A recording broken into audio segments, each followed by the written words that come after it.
Welcome to the Self-Help Coaching Podcast, where insights, attitudes, and methods for success get illuminated. Learn what leaders and change workers have done and are doing now to create magnificent futures. We interview great guests who inspire you to overcome obstacles and achieve your goals. Be sure you visit our website at self-helpcoaching.com. While you're there, subscribe to us via your favorite network.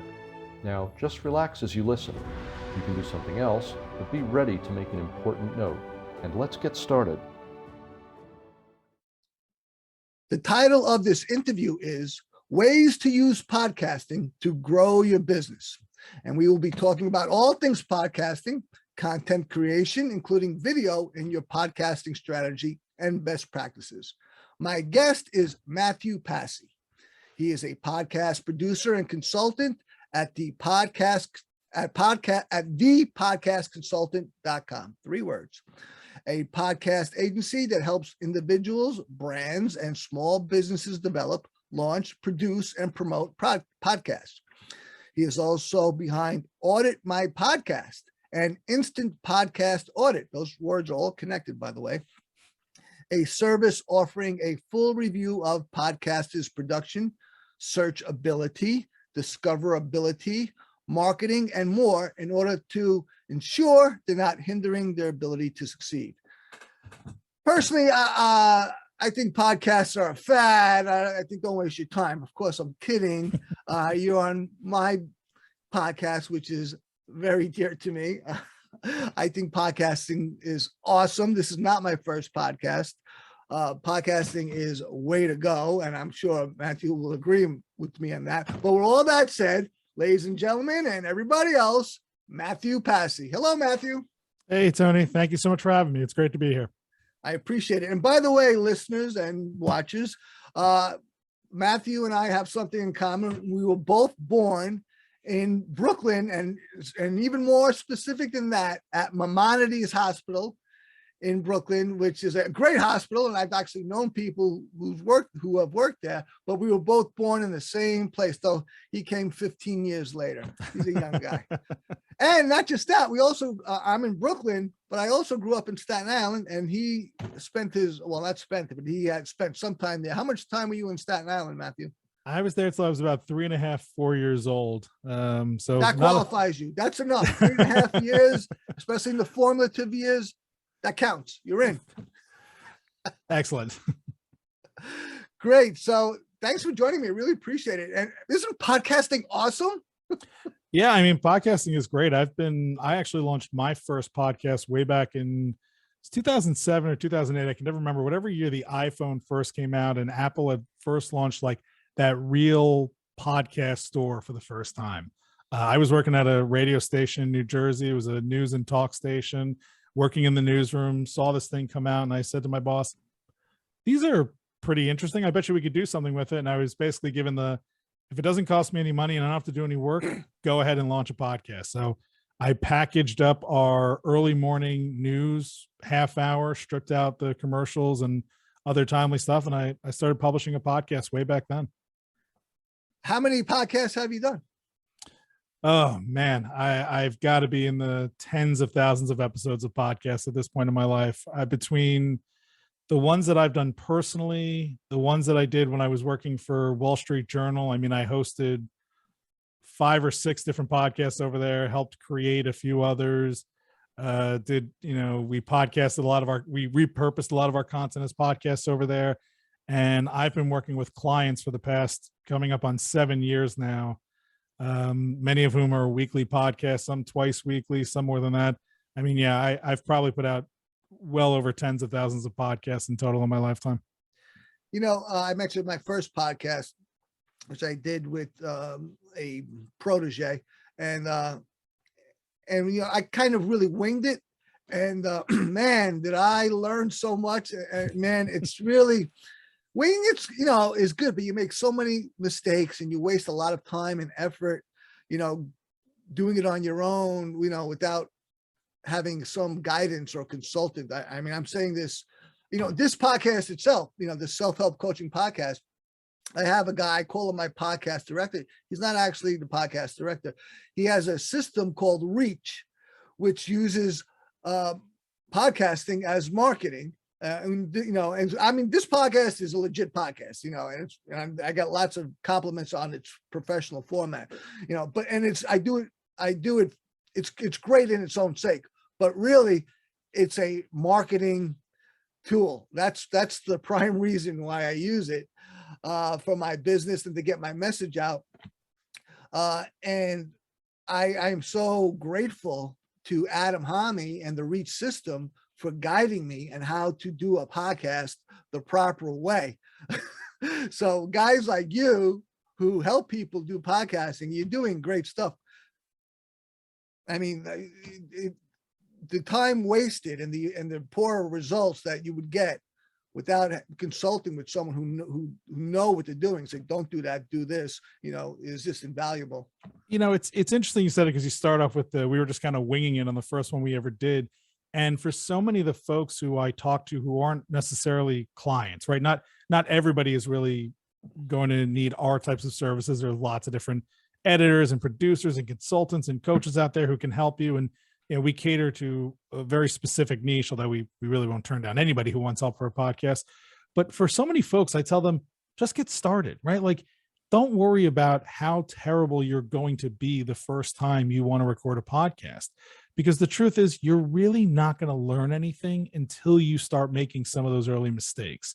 So I tell folks, even before they start working with me, they're like, well, we're thinking about a podcast, but we're not sure if we should do this or we should do this. I'm like, before you even spend money with me, before you even buy a microphone, grab your phone, put it on the table, hit record, and try doing your podcast, right? If it's talking to your colleague in the office, put it down, talk to your colleague. If it's you and your buddy just want to, talk online and whatever, record your Skype call, do whatever, just start recording, because one, you might find out, man, I'm really not that good at this at all. And so you could save yourself a lot of time, money, and energy by not podcasting, if that's the case. Or two, right, you make some of those early mistakes right away. And so then when you decide to get serious about it, you've put in that time, right? You've invested in that time equity that is so important, so that when you do put money into it, when you do put real energy into it, you've got something to go on. I mean, even if you look at some of the most successful entertainment pieces in our lifetime, right? You look at musicians who've been around for 30 years and you look at some of their early work, or some of your favorite television shows, right? The Simpsons has been on air for 35 years or something Incredible. stupid like that. Go watch episode number 1. It is a flaming piece of garbage if you look at it now compared to what it is, what it was then compared to what it is today. But they were never going to know what to do and how to fix it and what to invest in it until they got started. And you need room to grow. Plus, some of that first early stuff that's terrible, it makes for great blooper reels on your 1-year anniversary, your 100th episode, or some other nonsense like that. So I'm with you, right? Like, yeah, hire us when you're ready to be serious about it. But if you want to do this, just get started. Just grab a mic, start talking, figure out what you want to do. So everything I said was wrong. No, I'm kidding. but I mean, absolutely, you know exactly what you're saying. You're absolutely correct. And I didn't mean to disparage starting, because starting is the most necessary thing. Then you just got to keep going. But Right. without starting, there is no going. Got to crawl before you can walk. Yeah, and I don't regret, or am embarrassed about my previous podcast. I don't, not at all. I didn't mean to imply that, if that's what anyone can. No. I've had plenty of podcasts that I look back on now and I'm embarrassed about, right? I can tell you about some of the first few times I was on the radio and heard my voice over the microphone being like, "Ooh, that was terrible." But I would never have the confidence to do it today if I didn't work through all that at my early days. So yeah, it's okay. Yeah, and you build it up. I mean, I learned so much, and there's some things you got to learn by experience, and other things you learn by people who know what they're talking about, and a great combination. Because a lot of times, you'll get into a podcast and you work with a consultant like Mathew, and it's like, okay, you don't have a reference, you don't have anything that you're building on, because this really is a new medium.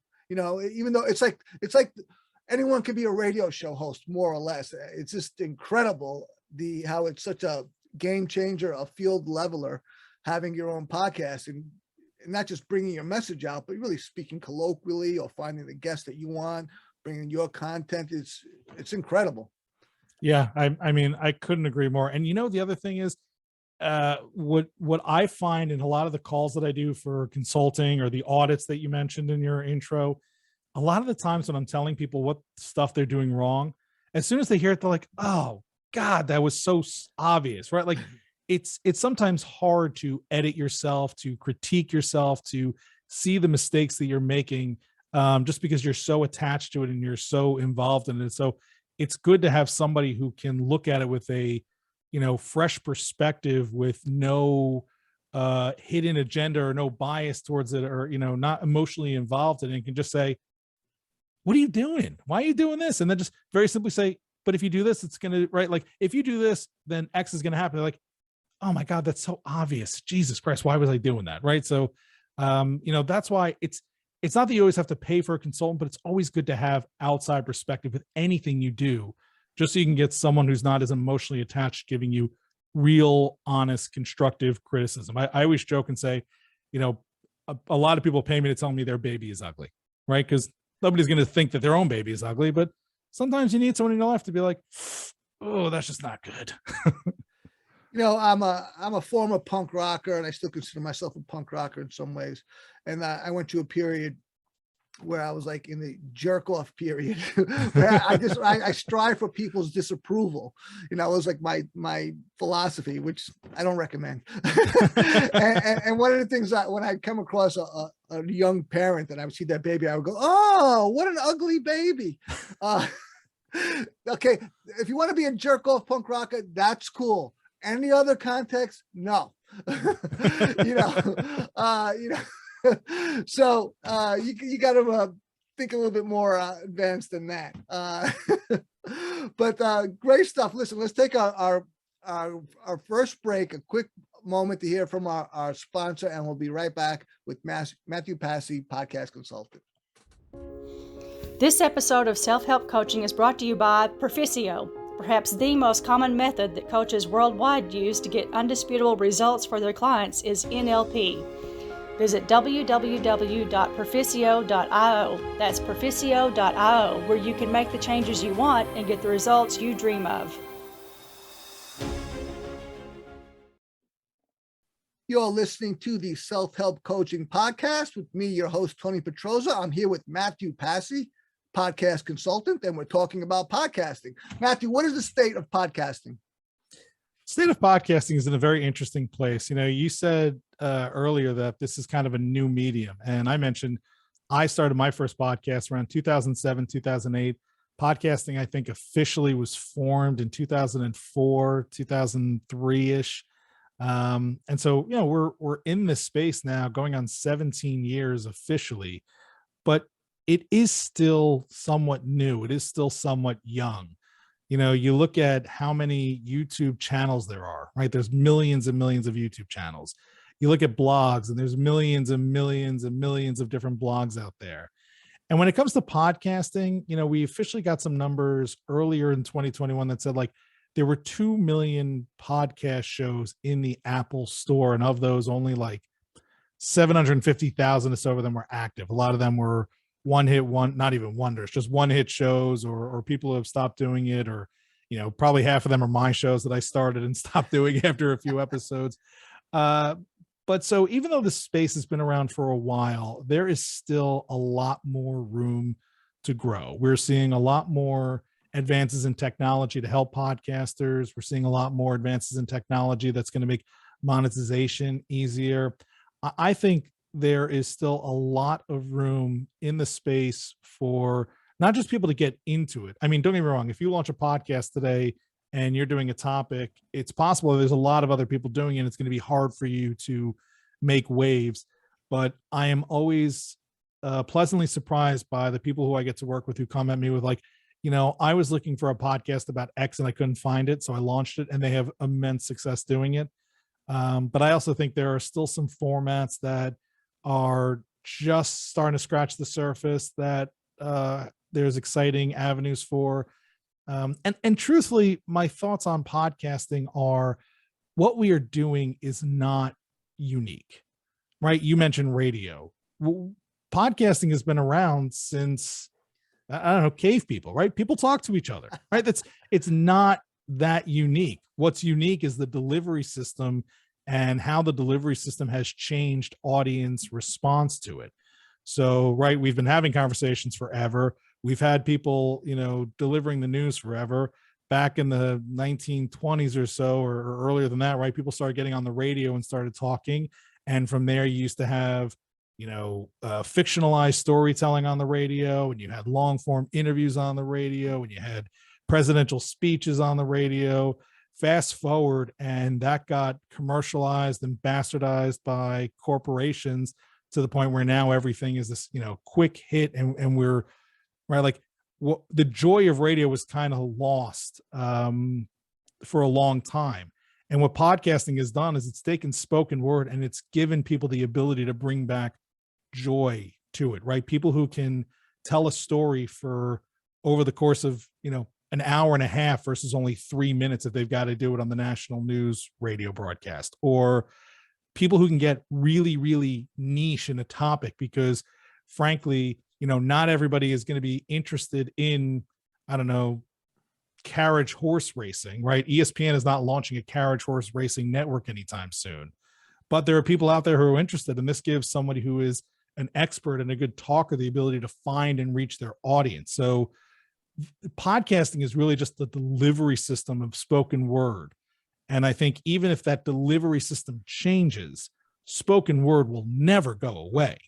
So, that's why I think we're still kind of young in podcasting. And I think we're going to see several iterations of digital delivery of this content. And frankly, I still hope we see more innovation in the type of content that comes out of it. I'm sure we will. I mean, the technology fuels it, but it's been around forever. As you said, digital technology, this is digital technology. You're experiencing this, listener. I'm communicating with Mathew through digital technology, and it's and I'm looking at the term podcast. I think that came from iPod, if I'm not mistaken, right? Who Yeah, I think you're right. Jobs is the main guy behind, at least the CEO, and Steve Jobs has become an icon of mine. This is the guy, man. I mean, I have a number of icons now. They're business leaders. Now that I'm a coach. I'm a personal development coach, but really I'm an entrepreneur now because talk about jobs. I've created a virtual coaching program that's going to revolutionize personal development and self-help because of digital technology. That's how it's that's what Steve Jobs was a massive, icon and pioneer in digital technology. This digital technology is the game changer of the world right now. Right. 20 years ago, you would have had to rent space at your local community college and hope to get 20 heads in a classroom every time you wanted to teach your class on self-help or travel the country going from place to place to reach a bigger audience. And now you could sit at your home, record it once, put it online, and reach billions of people in a click. I mean, you got to put some work in it. Don't get me wrong. You won't reach billions necessarily, but you can. And that's the point. This distribution makes, limitless reach possible. You mentioned community college. I know in the 80s, I had a community access show on cable TV, right? And then later on, you did as well? No. I just think that's awesome that you did that. That's great. And then in the 90s, I and a couple of other guys got together who had media experience, and we formed a professional outfit. And then we had leased access on cable, and we were able to sell our commercial space for our content. But it's technology that enables the middle, the average person to bring their message out or to create something that they can market as a business.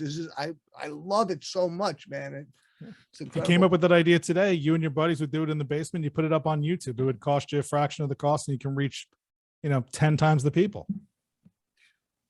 It's just incredible. I mean, if there's a problem that you want to solve in the world, or a message you think is worth hearing, there are various ways to go about it. But podcasting is really checks the box. You can make it easily go on. It does. I mean, I will say that there are a lot of ways that you can use podcasting for your business, for your messaging. Right. And obviously the main one is create content, put it out there, reach as many people as possible, lead people back to the other things that you're selling or doing, right? Is your top of sales funnel or things like that. But honestly, just having a podcast can help you grow your business too. I've got a lot of clients and a lot of people I've worked with who they don't really care if anybody listens to their podcast. Just having a podcast, just reaching out to somebody else in their space, right? If I'm trying to talk to the head of Apple, right, about podcasting, I can send a letter to Tim Cook today and be like, hey, Tim, you have an hour to talk about podcasting? And Tim's going to go, who the hell is this? No, I don't have an hour to talk to him. I'm a busy CEO.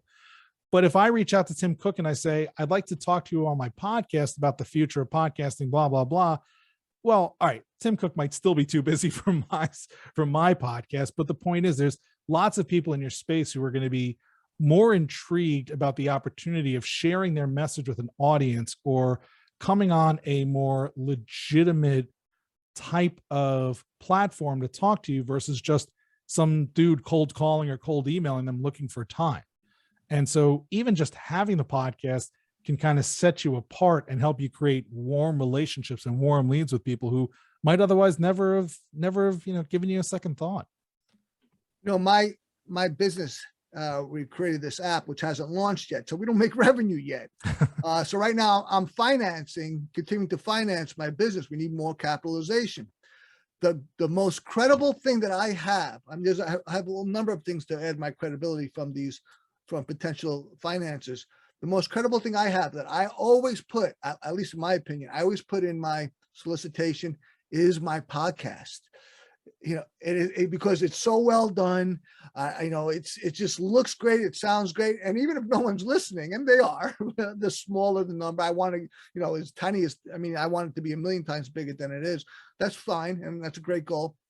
But it's done. It's out there. It's in the world. It looks great. Sounds great. I'm doing my best with it. It adds to my credibility, in my opinion, more than anything. Absolutely. And 9 times out of 10, nobody's going to ask you how big is your audience when they're looking at it. Just the fact that you're putting in the work, just the fact that you're a content creator gives you a ton of credibility, even if you don't have a massive audience, right? Even if you're not reaching 20 gajillion billion people in one shot. And what about the relationships that you create and network? I just met Matthew for the first time this morning, and he's not my first guest. He's not going to be my last guest. These are the beginnings of relationships. It's just a wonderful, wonderful conduit and tool. Yeah. I never would have met you, never would have known we were born in the same hospital, never known we both were, grew up in Staten Island, but all that happened even before we hit record. Right. And it's just it's just a start of a relationship that who knows where it could take us from here. But we never would have met if I just got an email that said, hey man, my name is Tony. I need 10 minutes of your time to talk to you about something. I'd be like, what is this guy selling? Right. And I probably would have ignored it. But you invited me on the podcast. I thought, yeah, I love talking about podcasting and I love doing it on podcasts. So here I am. And now we've had a chance to meet. And we found out we have much, much, much more in common than Maimonides Hospital in Staten Island podcasting, right. Which is always this guy knows what he's talking about. And I'm obviously a user. This is the way to go. That's right. Okay, let's take a moment to hear from our sponsor and we'll be right back with Mathew Passy. This episode of Self-Help Coaching is brought to you by Proficio. The pandemic has painfully shown how we must have money put away. Not just for a rainy day, but for a whole bunch of them. You must accrue wealth to really be okay. Visit www.perficio.io. That's PERFICIO.io, where you can truly learn financial principles like never before so that you can have the future you really want and need. You're listening to the Self-Help Coaching Podcast with me, your host, Tony Petrozza. We're here with Mathew Passy, podcast consultant. We're talking about podcasting, a great subject. So let me ask you, Mathew, besides ads, what are some of the best ways to use podcasts as a way to grow your business brand? So, right, ads is probably the most common and the most popular and the one that people think about most of the time. But, right, like, first of all, going back to what we just talked about, building relationships. If you're a small business, if you're a brand, using a podcast to meet other people in your network who could become potential clients, collaborators, customers, whatever. Obviously, that could be very fruitful to your business if you use that correctly.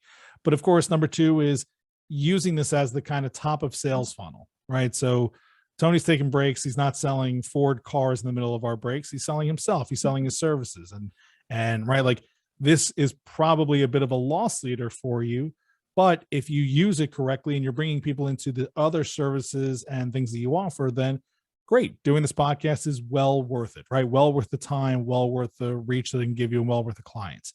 But a couple other ways that you can use it. One, there are plenty of folks who are doing podcasting for, call it comedic purposes or just pure entertainment purposes. And right, they're building a brand around it. So a lot of them, what they do is they sell merchandise, right? You get on a website like TeePublic, you upload your logo, you upload your funny saying, you upload your inside jokes.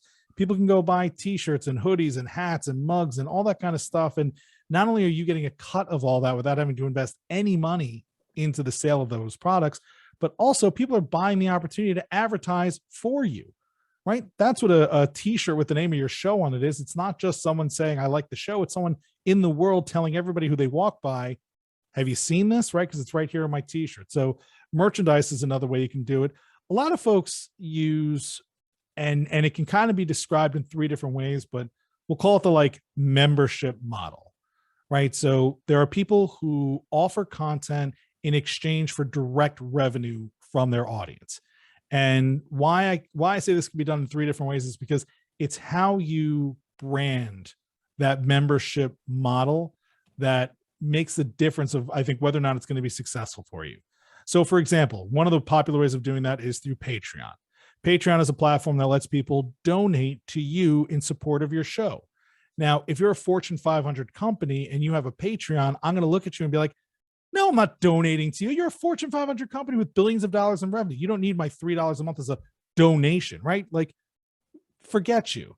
But if you're a nonprofit and you're putting out really high quality content and you say to your audience, listen, we love doing this. We really think it's important content, but we're a nonprofit. We don't have a big budget.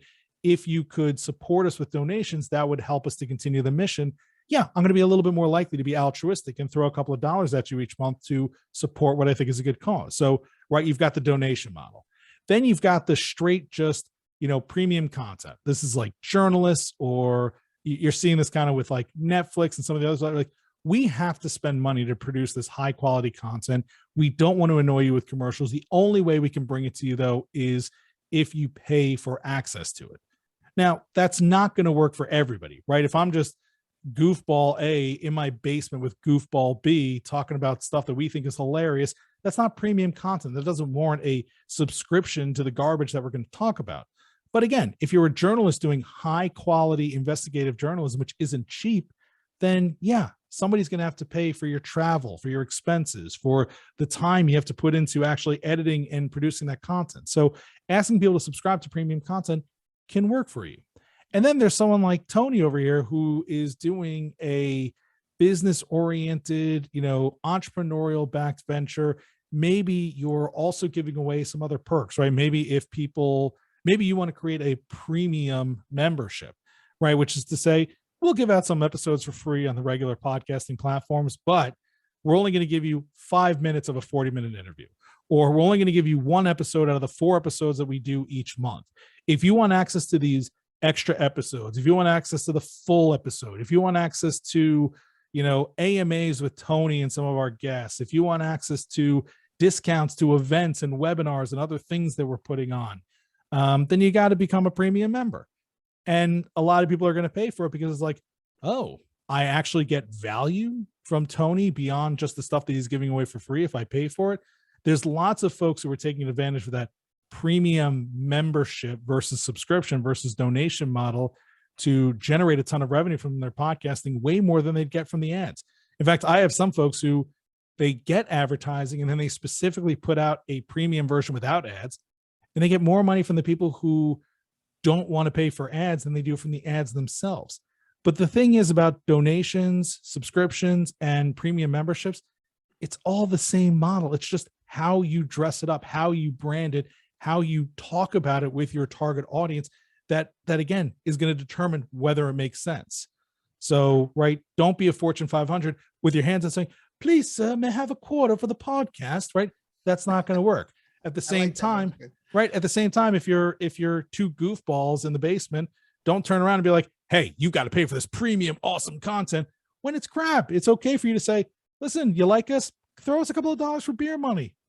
And if you have an audience, that's what people are going to do. So I think that is kind of like the bigger model that a lot of people should be focusing on first, because the truth is you can start making money that way without spending anything and without having to have an audience first, right? You need an audience to sell to advertisers, but one person can pay you for donations, subscriptions, or premium membership, right? You could start generating money as soon as you can get somebody sold on the product that you offer. It's incredible. We are in a technological revolution. And I mean, really, a person needs to figure out just how they want to capitalize it or tap into it, but it's here. And if you're not utilizing it, you've really missed the boat on what you could do with the possibilities, the opportunities that you have. There's so many options, there's so many ways to go about it. Patreon, like you just talked about, and all these other ways. But that leads me to my next question. Does a person have to have a podcast? No, absolutely not. In fact, I specifically will tell a lot of people the podcast isn't right for you because it's not a panacea. It's not the gold rush, right? It's not Field of Dreams either, right? If you podcast, they will come. There are lots of people who have a podcast and no listeners. Yeah. And it's because they were told that podcasting is a marketing vehicle. But what most people don't understand is that your podcast also needs marketing, right? Just throwing it up there and assuming you're going to build a huge audience, it's not going to work. Most of the people who are selling you on the fact that a podcast will automatically make you rich are making more money selling you that BS than actually doing it. So no, it is not a automatic gold rush. It's not an automatic path to wealth and richness. It can be, but it's going to take a lot of work. Also, if you can't do it, if you're doing this, especially for a company, for a business, right? You're trying to do this to build up your brand. If you can't do it well, right? If you can't do it consistently, if you can't do it at high quality, if you can't keep your focus, if you can't be right, like I don't want to, if you're putting this out there publicly, right? You're a brand. And I go to your website, I'm like, oh, this is an interesting brand. Oh, they have a podcast. Let me check it out. And I listen to their podcast and it is garbage. Well, if they can't take care of a podcast, how are they going to take care of me as a customer or client? It's pretty telling.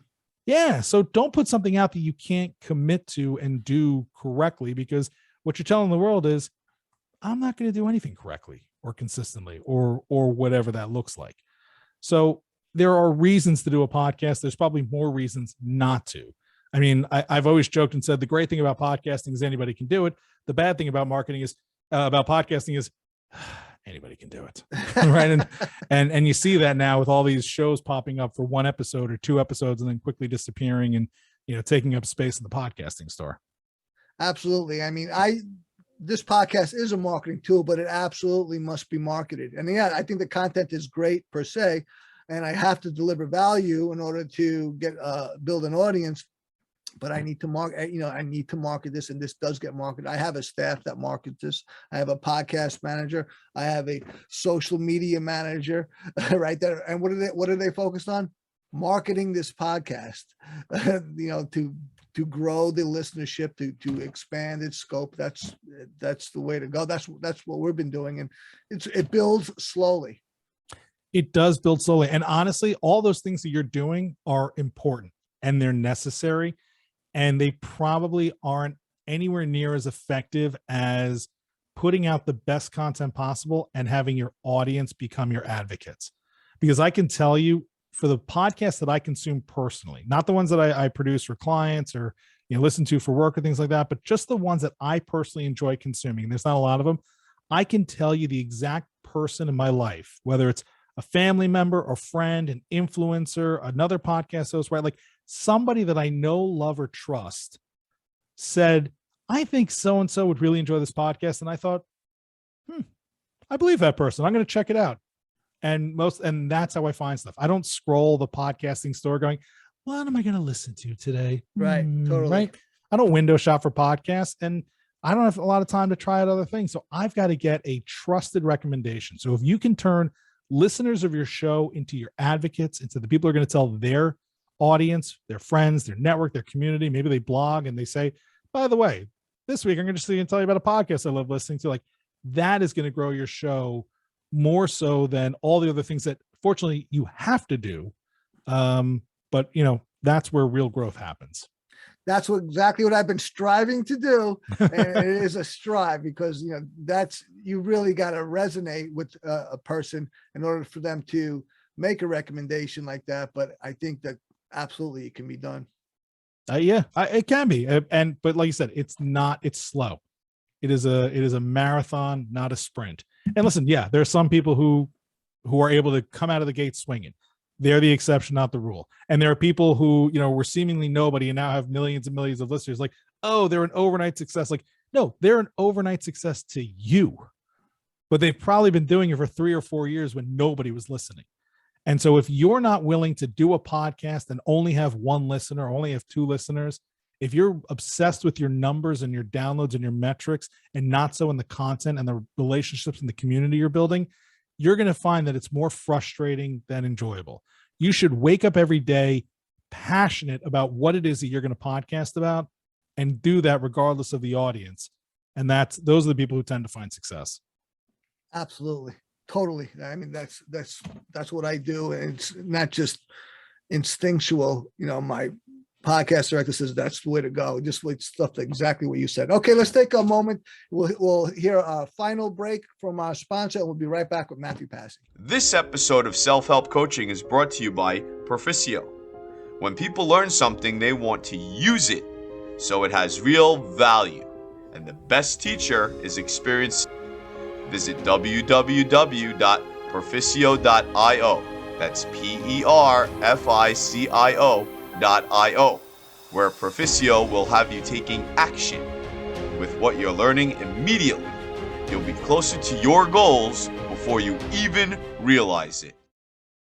You're listening to the Self-Help Coaching Podcast with me, your host, Tony Petrozza, and we're with Mathew Passy, podcast consultant, and we're in the final segment. Mathew, should a person include video in their podcast production strategy? I would say you don't have to, but you should certainly be planning on it soon. So would I start a podcast with a video right from the get-go? Maybe not. It does add a level of complexity and a level of a lot more work than just doing an audio podcast, right? Because you've got to look, it's easy to have a mic and talk into it. It's easy to pick up your phone and record a podcast on your phone if you have to do it that way. And it's easy enough to get other people to do that. But once you start bringing video into the mix, right now, you got to make sure everybody has a camera. People are going to make sure they look good. Yeah. Your editing is a lot more complicated. So, you know, for a lot of folks, including video at the start seems cumbersome and burdensome and annoying. And I'd say, okay, if it feels that way, don't do it. You don't have to have it, but there are massive perks to having video for your podcast. One of them is that, of course, YouTube is not only one of the largest, trafficked websites in the world, but it is the second largest search engine behind Google itself. So if you are podcasting on a specific topic, you are bound to find more audience if you are in a place where some people go by default to look for something, right? How to start a business, how to do this, how to be an entrepreneur, how to do self-help, right? There are folks who basically live on YouTube, right? Whether it's a music video, television show, a movie, if your content doesn't exist on YouTube, to this audience, your content doesn't exist. And so it's okay if you don't want to be there, but understand you are missing out on a massive audience of people who will never find you because that's the only place that they live. So that's number one. Number two, going back to our conversation earlier about marketing and social media, video is gets a lot more attention on social media than podcasts, right? I have never stopped scrolling Twitter to go listen to a podcast, right? I'm usually on Twitter because I'm there for I got 5-10 minutes here, or I'm scrolling while I'm watching a show that I'm not really that into, or I'm waiting to get into my doctor's office, right? Like I don't have really time to commit to 30, 60 minutes of a podcast, but I'm just scrolling through short video bursts, especially. You see them. If they have subtitles, you can kind of understand what's going on really quickly, right? You can't subtitle a podcast. You can read the transcript, but that's definitely not getting a lot of attention. But we don't podcasts just don't show well on social media.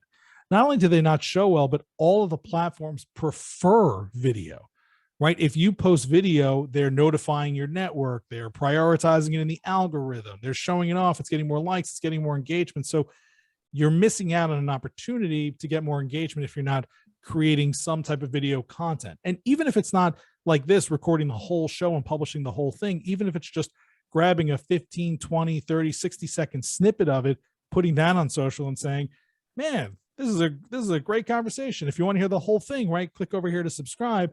But if you don't have some sort of video to do that, you're skating. What is it? You're skating uphill on ice. Yeah, right. You're trying to skate up thin ice. So it does make it easier for growth and searchability to be on video. And I think most stuff, especially in the world that we're living in today, where, yes, we're starting to open up. Maybe we're starting to close back down, given the time when we're listed. Like, who knows? But anybody can communicate with anybody, thanks to digital technology that we were talking about. And if I did it just over the phone, like, yeah, it's probably a good conversation. But being able to read each other's body language, being able to kind of see the facial expression of the person who I'm talking to, it adds a lot to the conversation. Totally.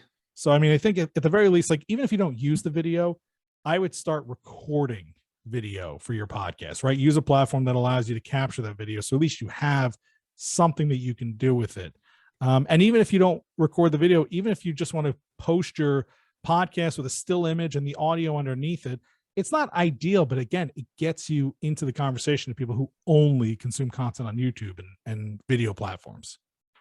I totally concur. I mean, you know exactly what you're talking about, sir. I mean, most of my audience is definitely audio, but you know what? People have eyes, right? So we don't just have ears, we have eyes, and we're very visually stimulated. So I definitely utilize the video.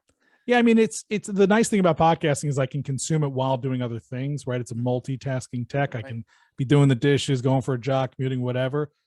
But, the convenience of podcasting doesn't outweigh the explosion and availability and excitement that people get for video.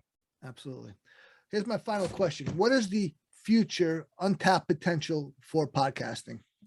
This is a space that I'm super excited about. It's something that I've been trying to get my hooks into and understand, and I'm trying to make some strides there. And so hopefully anybody listening, they can reach out, and if they have questions or want to work on it, please let me know. But I think the future of podcasting is local.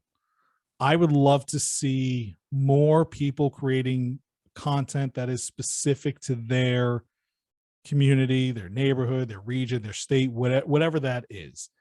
Right now, you create a podcast, you put it up on Apple, Google, Spotify, right? These are all national platforms. And so there's very little incentive for people to create content that is localized. But, with the consolidation of media that's happening everywhere, right? Newsrooms, local papers, television, right? Like radio, all these places are shutting down, laying people off, kicking it over to a national syndicated content. We are missing out on local content. And like we talked about earlier, digital makes it possible for people to solve a problem. And I think one problem that we have is we don't have enough information about our own community. And I think that is one place where podcasting could definitely help. And like I said, I'm working hard and trying to find ways to do that. So if anybody wants help creating that kind of stuff or finding that kind of stuff, please don't hesitate to reach out to me, because hopefully I'll have a better solution for you. And the beauty of that is, I think, what I can see quickly is that you don't have to be any sort of expert. You live in a place. Well, there you are. Yeah, and I mean, it doesn't even really need an expertise, right? Like you're in Brooklyn, right? So maybe you're just let me guess, Knicks fan. I'm not much of a hockey fan, so Well, basketball. that was my little joke there. Oh, okay. What's your sport of choice? Scuba diving, actually, and sailing. Oh, okay. All right, maybe not the best example to use. All right, but honestly, even if it was just the Brooklyn Pizza podcast, Yeah. right? Someone who goes around and tries different pizza places all over Brooklyn. That doesn't take a lot of expertise, right? It just takes a passion for your community. Right. Or maybe you are just the Brooklyn Nets fanboy podcast, right? It's not that you have to be an expert, it's that you have to have a passion for your community. And being a Brooklyn Nets fanboy podcast means, yeah, there's probably some Net fans in Wisconsin and Minnesota, but where are most of them? Right. I mean, they're in New Jersey because that's where the team is originally from, but you know what I mean, right? They're in the tri-state New York City area. And so you want to be able to target your audience in that area. So I think there's a lot of untapped potential for people doing content that is focused on their local community, whether it's news, gossip, traffic, restaurants, reviews, sports, whatever. And that's where I'd like to see a bigger concentration in the future. This has been the most valuable podcast that I've done, interview I've done for anyone interested considering podcasting. So I really thank you very much for coming on, Mathew, and talking about it. It's been invaluable. I really haven't addressed this topic yet, certainly in this depth, and you really A+. Thank you very much. Do you have any final remarks? No, I mean, it was absolutely my pleasure. And I do have a coupon code. So earlier we mentioned podcast consulting, podcast audit. So if you got a podcast, if you're thinking about a podcast, check out thepodcastconsultant.com. And then if you use Tony P as a coupon code, you can save $25 on one of our consulting hours or one of our instant audits. Thank you very much, Mathew. I appreciate that. And also, if you're on social media, of course, we'll have everything listed on your page on our website, which will have a profile of you, but all his social media you can find, that's Facebook, Twitter, Instagram, and LinkedIn at Mathew Passy. That's Passy on all 4 of those platforms. And 1 T in Matthew. That's the part that always trips people up. 1 T. Yeah, 1 T in Matthew. It's a little strange. Right. 2 T's is more common, isn't it? It is. Yes. Make sure 1 T.